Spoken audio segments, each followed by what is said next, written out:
News, सच जरूरी है। नमस्कार दर्शकों, आप देख रहे हैं MNS न्यूज टीवी। मैं हूं आपके साथ श्रद्धा तिवारी। तो आइए देखते हैं आज की खास खबर।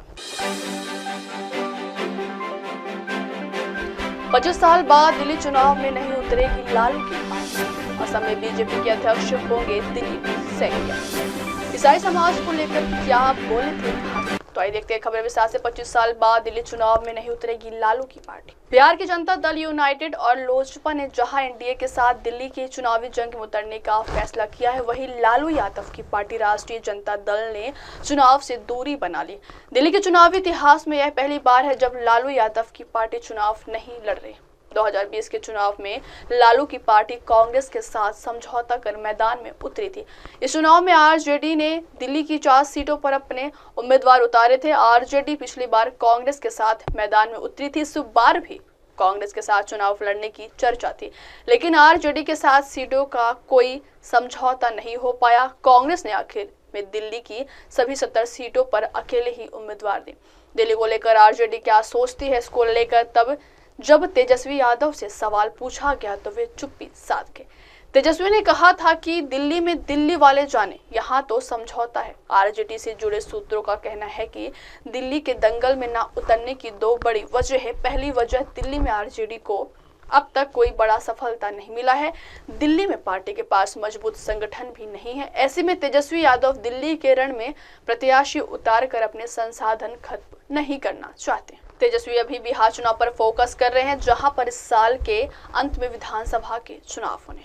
अगली खबर, असम में बीजेपी के अध्यक्ष होंगे दिलीप सैकिया। असम में दरांग उदलगुड़ी से लोकसभा सदस्य दिलीप सैकिया को गुरुवार को सत्तारूढ़ भारतीय जनता पार्टी की असम इकाई का नया अध्यक्ष नियुक्त किया। 51 साल के दिलीप सैकिया भावेश कलिता की जगह लेंगे। दिलीप सैकिया गुरुवार को नामांकन दाखिल करने की अंतिम तिथि तक राज्य अध्यक्ष पद के लिए नामांकन दाखिल करने वाले एकमात्र नेता थे। असम भाजपा अध्यक्ष के रूप में निर्वाचित होने पर सीएम ने दिलीप सैकिया को बधाई दी। वह एक समर्पित और अनुशासित कार्यकर्ता हैं, जिन्होंने अपने छात्र जीवन से ही संगठन की सेवा की। असम के मुख्यमंत्री हिमंत बिस्वा शर्मा ने सैकिया की पदोन्नति की घोषणा करते हुए एक सोशल मीडिया एक्स पर एक पोस्ट शेयर किया। उन्होंने कहा कि चाहे वह स्वयं सेवक के रूप में हो, कार्यकर्ता के रूप में हो या सांसद के रूप में, दिलीप दा ने जो भी जिम्मेदारी संभाली है उसमें मूल्य जोड़ा है।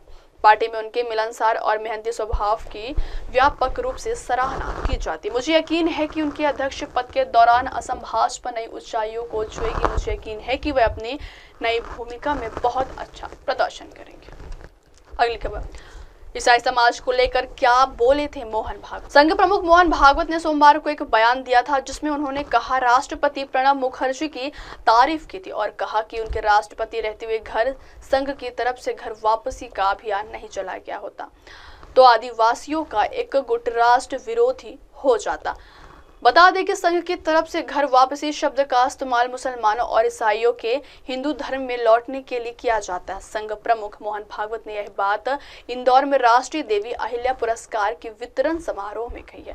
मोहन भागवत ने कहा कि धर्म परिवर्तन अगर आंतरिक परिवर्तन से होता है तो इसमें कोई बुराई नहीं है। ये काफी हद तक ठीक भी है। हर धर्म में अलग अलग तरीके से प्रार्थनाएं और पूजा पाठ होती है, लेकिन किसी को लालच देकर धर्म परिवर्तन कराना गलत है, क्योंकि ऐसा करने से पता चलता है कि इसका मकसद आध्यात्मिक न फैलाना नहीं बल्कि अपना प्रभाव बनाना है।